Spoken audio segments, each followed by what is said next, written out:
안녕하십니까.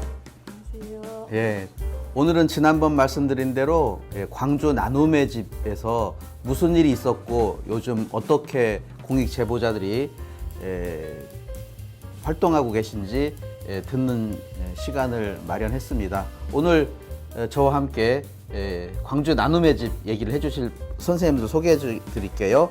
왼쪽에 야지마 츠카사 선생님이십니다. 와주셔서 고맙습니다. 학예사로 주로 활동을 하셨다고 그러고요. 또 사회복지사로 나눔의 집에서 활동을 해오신 허정아 선생님 오셨습니다. 네, 안녕하세요. 와주셔서 반갑습니다. 나눔의 집 지난번에 간단하게 말씀을 드렸는데요. 1996년도에 설립이 됐고, 그리고 여기서 근무하시던 7분의 선생님들이 2019년도 3월부터 이 후원금은 많이 들어오는데 할머니들의 삶이 너무 척박해서 도저히 양심을 속일 수 없어서 운영진들한테 이제 항의를 하기 시작했죠. 네. 예. 그랬는데 전혀 뭐 미동도 하지 않았다고 당시에. 네, 맞습니다. 3월 달부터 3월 달에는 큰 문제는 아니었고요. 저희들이 처음에는 그러니까 후원금이 할머니한테 안 쓰인다는 걸 저희들이 가장 큰 문제라고 생각을 네. 했고, 그다음에 운영하는 방식에서도 너무 그러니까는 민주적으로 운영을 하지 않고 그냥 이제는 억압적으로 운영을 해서 권위적이어가지고 이런 부분 소소한 것 좀 해결을 하자라고 했고 했는데 처음에는 시간을 계속 끌면서 확답을 안 주시다가요. 나중에는 7월 달 됐더니 오히려 저희를 역으로 공격을 하기 시작을 했어요. 운영진이. 그래서 이분들 저희는 운영진의 문제라고만 생각해서 그래서 이분들한테 저희들이 무슨 뭐 요청을 했을 때는 해결되지 않겠구나. 그러면 이제는 문제가 조계종까지는 생각도 안 했고요 당시에. 네. 이 운영진들이 네. 일을 잘 안 하는구나. 네, 맞습니다. 그렇게만 생각해서 이 문제를 이제 외부에 알리기 시작하셨죠. 아니 그래서 그 다음에는요.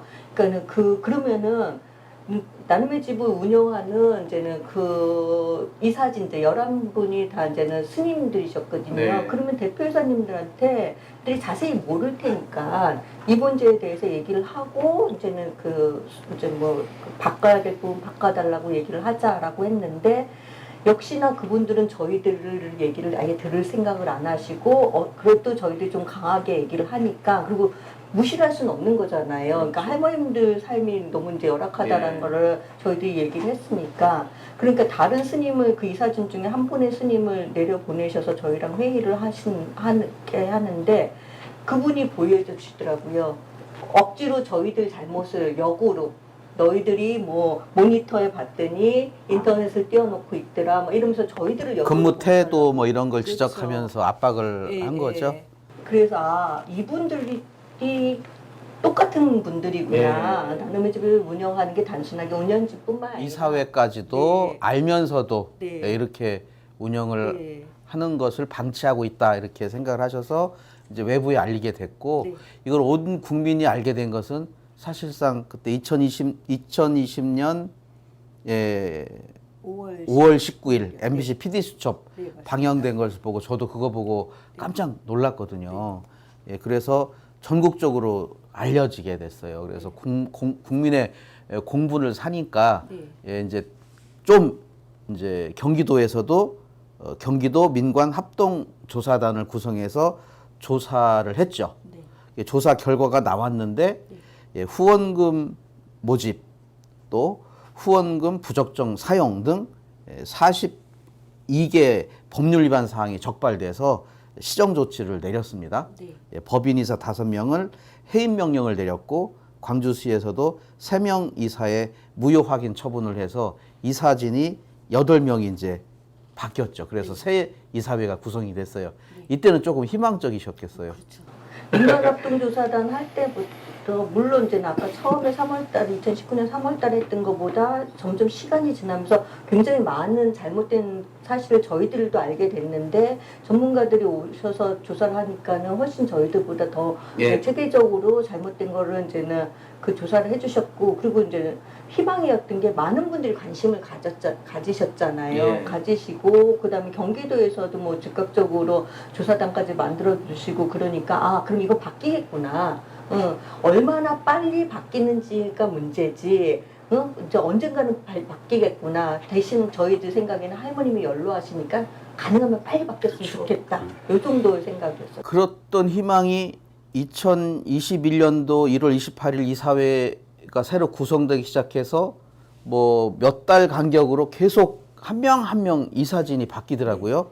그러다가 올해죠. 3월 10일 5명 법인 측 이사로 싹 5명이 한꺼번에가 교체가 됐어요. 네. 그러고 나서는 이제 힘들어지셨을 것 같은데 그 상황을 좀 간략하게. 솔직히 말씀드리면 상상도 2020년도까지는 상상도 못했었어요. 예. 그러다 2021년부터 뭔가가 이제는 임시이사진들이 왔는데 저희들에서는 그러니까는 뭐 그 개혁이사 분들의 포션이 훨씬 많으니까는 그러니까는 좀 바뀔 거다라고 했는데 어느 순간부터 말씀하신 것처럼 개혁이사보다는 스님들이 훨씬 더 숫자가 많아지기 시작을 하는 거예요. 숫자가 많아지기 시작을 하면서 결국에는 개혁이사들이 스님들 그 이사들이 아무것도 사업도 못하게 하고 어떤 것도 아무것도 진행을 못하게 하니까는 이제는 3월 달에 본인들은 이제는 스스로 못하겠다, 더 이상 못하겠다가 하고 나가시고, 그 다음에 다시 또 11명의 스님들로 구성이 됐는데, 그 상황은 말씀을 못 드리는 게, 그러니까 겉에서 보면은 원점으로 돌아간 거예요. 사실은 스님들이 잘못을 해놨는데 그분들이 얼마나 자성을 했다라고 그 과정에서 뭐 좀 반성을 해서 왔다라는 것도 보이지도 않는데 다시 그대로 수십 개의 법률 위반을 했던 네. 그 성격을 가진 이사진들이 다시 돌아온 거잖아. 2년 그쵸. 만에. 그쵸. 그러니까 그 희망은 없어지고 좌절감은 뭐 훨씬 더 2배, 3배가 됐겠죠. 어떻게 이렇게 일도 뭐 저희가 원하고 바뀌어야 되는 게 일도 바뀌지 않고 원점으로 돌아가는지 사실 너무너무 의아하고 뭐라 그래야 되나요? 하여튼 온 국민이 다 아는 것 같지만 우리 시청자분들도 이제 생각하시면 MBC PD수첩 보면서 우리가 낸 후원금이 할머니들한테 가질 않았어? 뭐 한 해에 20억씩 정도의 후원금이 들어왔고 뭐 후원금이 72억 원씩이나 들어왔는데 부동산 60억이고 뭐 현금 자산이 70억씩이나 있는 이런 재단에서 얼마나 훌륭하게 잘 보호하고 계실까 생각을 했는데 뭐 쌀간에 쌀이 없고 1톤씩이나 들어오는 쌀이 다 그 승가대로 어디로 옮겨지고 그런 상황이었다고 하는 것은 시청자분들이 뭐 네이버 다음 이런 데 가서 광주 나눔의 집 PD수첩 이거 얘기만 클릭하시면 다 자세히 아실 수 있을 것 같아요. 예, 그래 제가 5월 11일 날 그 얘기를 듣고 현장에 가봤어요. 그랬더니 아무도 없고 적막한 역사 발굴관이더라고요. 문이 자물쇠로 잠겨 있었어요. 그래서 둘러보고 있으니까 거기 사무장이라고 하나요?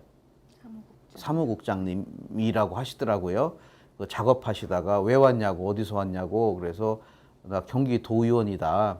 근데 여기에 지금 운영이 제대로 안 되고 있고 너무 시설이 낡았는데 보수도 안 하고 있다고 그래서 아니 지원금 나오는 거 보조금 나오는 거 다 어디다 쓰는지 확인하러 왔다 그랬더니 좀 놀라시면서 뭐 설명을 코로나라 그렇다. 또 제가 아니 코로나 끝난 지 언젠데 아직도 뭐 이렇게 문을 쳐닫고 있느냐 뭐 이해할 수 없다 그랬더니 직원들이 짱거 놓고 열쇠를 가지고 안 나타나서 그렇다고 하는 뭐 허무맹랑한 얘기를 하시더라고요. 그래서 그 현재 상황이 어떤가요? 아시나요? 안 가보셔서. 편집하시니까 예. 하고 싶은 말만 하겠습니다. 일단 저희들이 그 2020년 6월 달 그때 그 운영진 나눔의 집의 운영진들 바뀌었습니다. 예. 그때 그 조계존 쪽에서 내면 시설장도 해가지고 법인 사무국장, 시설 사무국장, 법인 과장 4명 보냈는데요. 다 조계존 관계자들이었었어요. 예. 그러다 보니까 당연히 저 고익재배 했던 저희들이 사이에서 아니면 저희들 계속 괴롭게 만드는 거예요. 그 사람 예를 들자면 저에게는 어떤 일이 있었는지 뭐냐면 2022년 8월 달 갑자기 저기 돌아가셨던 할머니 유족들이 동원시키고 은연진들이 저를 그 국적 차별, 민족 차별을 하는 그 현수막 나눔의 집의 외벽에다가 걸렸습니다. 그거 누가 걸었다고 현수막을? 현수막은 일단 그 돌아가셨던 할머니 유족들이 걸렸는데요. 예. 그 유족들이 조계전 쪽에 붙어 있는 거예요. 아, 그래서 그 유족들이 예. 어떻게 주장하는지 뭐냐면 원래 자기들이 나눔의 집에 입소해야 하는데 일본 놈이 있어서 자기들이 못 들어온다. 라는 자기들이 여기 일하러 들어오려고 했다고? 아니 그냥 노인 때문에 자기들 들어가야겠다. 조금 입소. 제가 추가로 설명을 드리면은 저희들이 공익제보 하고 난 다음에 지금 새롭게 바뀐 운영진들이 그 돌아가신 할머니 유족들을 섭외를 했어요. 섭외를 해서 그분들한테 뭐라고 얘기를 했냐면은 여기에 양로시설을 지어서 나중에 유족들하고 다 같이 이제는 여기 있는 뭐 후원금이면 다 같이 유족들을 위해서 쓸 건데 공익제보자들이 저렇게 다 막고 있다. 이렇게 하니까 그 유족들은 힘드신 상황에서 그래? 그러면서 딱 이제는 공익제보 아니 반하면서 거짓말로 이간질한 거네요. 그렇죠. 예. 그래서 그 유족들을 이용을 한 거예요. 첫 번째. 그래서 이제 그때부터 그 유족들이 첫 번째 타겟이 야즈마 츠카사로 해서 일본 놈이라고 하면서 예, 일본 국적이시죠? 야즈마 선생님? 그러면 잠깐 이 대목에서 일본인이신데 지금 일본 정부가 싫어하잖아요. 지금 이 위안부 존재 자체를 없다고 우기려고 하고요. 어떻게 여기 오시게 되셨는지 잠깐 우리 시청자분들을 위해서. 좀 저는 해주시죠. 원래 그 사진 작가입니다. 네. 그래서 2002년도에 나눔의 집에 그 할머니들이 그때 당시 나눔의 집에 계셨던 할머니들이 사진 촬영하러 왔어요. 개인적으로. 네, 그것이 계기가 돼서 그때 나눔의 집에 일하고 있었던 직원들이 저한테 물어보더라고요. 혹시 그 직원 그 외국어나 일본어 할 수 있는 직원이 없기 때문에 혹시 나눔의 집에 가서 같이 할 수 있느냐고. 근데 저도 괜찮다고 저도 하고 싶다라고 해서 그것이 계기가 돼서 제가 2003년도 나눔의 집에 입소했습니다. 예, 그때 직원으로. 한 3년 동안 같이 네, 일을 그때부터 하셨고 2006년도까지 3년 동안 일을 하다가 주로 그때 그 당시 하셨던 일은 그때는 역사관 역사관에서 연구원으로서 연구원으로 일을 하고 있었고. 그러니까 일본어를 할 줄 아는 사람이 필요했던 거예요. 네. 사료 이런 거를 좀 보려면 일본어로 돼 있는 것도 많이 있을 테니까. 그것도 물론 있겠지만 예. 그 해외에서도 방문객 오는 것입니다. 나눔의 집이라는 게. 예, 일본 사람들도 많이. 일본 사람도 오고 일본 위에도 외국에서도 예. 사람들이 오니까 어차피 그 외국어로 좀 역사관에서 일을 할 수 있는 사람들이 찾고 있었던 거예요. 그러면 사실 그 당시 계셨던 할머니들이 우리 아줌마 선생님하고 얘기를 하면 일본 그 정부로부터 피해를 받은 거지 일본 사람하고 사이가 나쁠 이유는 없잖아요. 할머님들이 그래서 사실은 저도 여기 와서 근무하면서 알게 됐는데요.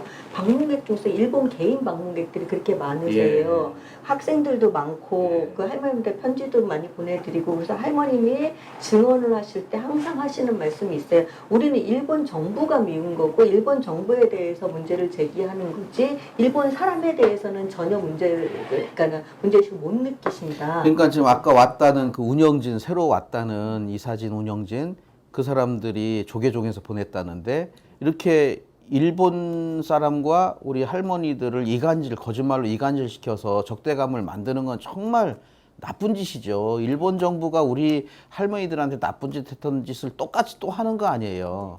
정말 역사의식도 없고 어떻게 나눔의 집에 그런 그 기초도 안 되는 정말 반역자 같은 사람들이 와서 운영을 하려고 하니 제대로 운영이 될 수 있었겠습니까? 그래서 저희가 저기 경기도 인권센터에다가 그 네. 사건, 저에 대한 그 차별 사건을 그 민원했습니다. 네. 근데 경기도 인권센터에서도 그 운영진들이 도와줬기 때문에 같이 했다고 그 차별적인 행위했기 때문에 그 징계를 해야 한다라는 식으로 결과가 나왔거든요. 그럼에도 불구하고 뭐 조계종이 지금까지 징계는 하나도 하지도 않고 그 상황에서 계속 지금까지 저희들이 그 사람을 있는 공간에서 근무해봤죠. 근데 문제가 뭐냐면 그런 결과가 나왔기 때문에 앞으로는 안 할 것 같다고 저는 생각했는데 그래도 그 법인 사무국장 경우에는 저랑 틀이만 있으면 뭐 일본 새끼가 그랬다 아니면 뭐 그런 그 역사를 계속 해왔을 거예요. 네, 그래서 제가 너무나 정신적으로 스트레스 받아가지고 저희가 그 다른 역사관 직원도 그렇지만 저희가 너무나 스트레스 많고 그 병가를 냈습니다. 근데 병가가 5월 달 초부터 역사관 직원들 하여튼 뭐 우리 이 유튜브를 시청하시는 시청자분들께서 마음으로나마 뭐 직접 우리 아즈마 선생님을 뵐 수는 없겠지만 마음으로나마 그분들이 잘못한 것에 대해서 대신 사죄를 드리는 저부터 사죄를 드리고요. 많은 분들이 방송 보시고 우리 정말 죄송하게 생각하고 반성을 해야 되겠네요. 그 부분 좀 고맙기도 하는데요. 여러분들이 저한테 해야 할 필요 없습니다. 사죄라는 게. 아니요, 그래도 아니요. 그거 저 그렇게 생각 안 해요. 저한테 누군가 한국에서 누군가 저한테 피해를 줬다고 생각해서 한국 사람들이 다 나쁘다고 저는 생각 안 해요. 그거 할머니하고 똑같은 논리예요. 할머니는 일본 정부가 나쁘다고 하잖아요.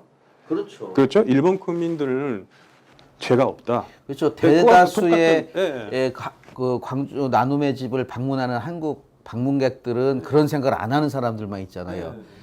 요 일부 극히 일부의 그 운영진들. 그렇죠. 그리고 또 야지만 선생님이 돈이나 싸가지고 와가지고 거기다 기부만 하고 했으면 그랬겠어요? 와가지고 자기들의 잘못된 행태를 지적하고 비판하고 폭로하고 그러니까 우리 같이 7분들에 대해서 비난과 비방을 하면서 특별히 또 그런 그 약한 고리를 찾아가지고 정말 나쁜 짓입니다. 그건 어떻게 스님들이 그럴 수가 있어요.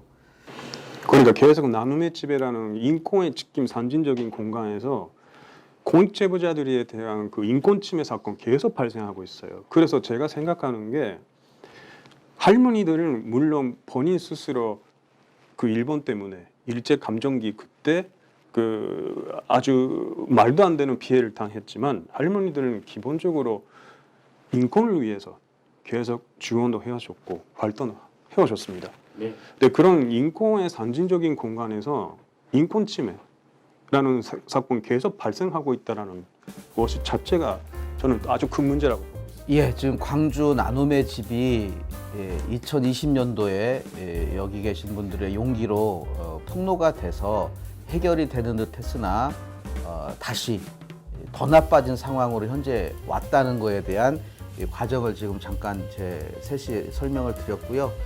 잠시 쉬었다가 다음 회에서는 이제 할머니들의 현재의 삶은 어떤가 그리고 그 나눔의 집이 현재 어떻게 운영되고 있는가를 좀 살펴보도록 하겠습니다. 예, 다음 시간에 뵙겠습니다. 고맙습니다.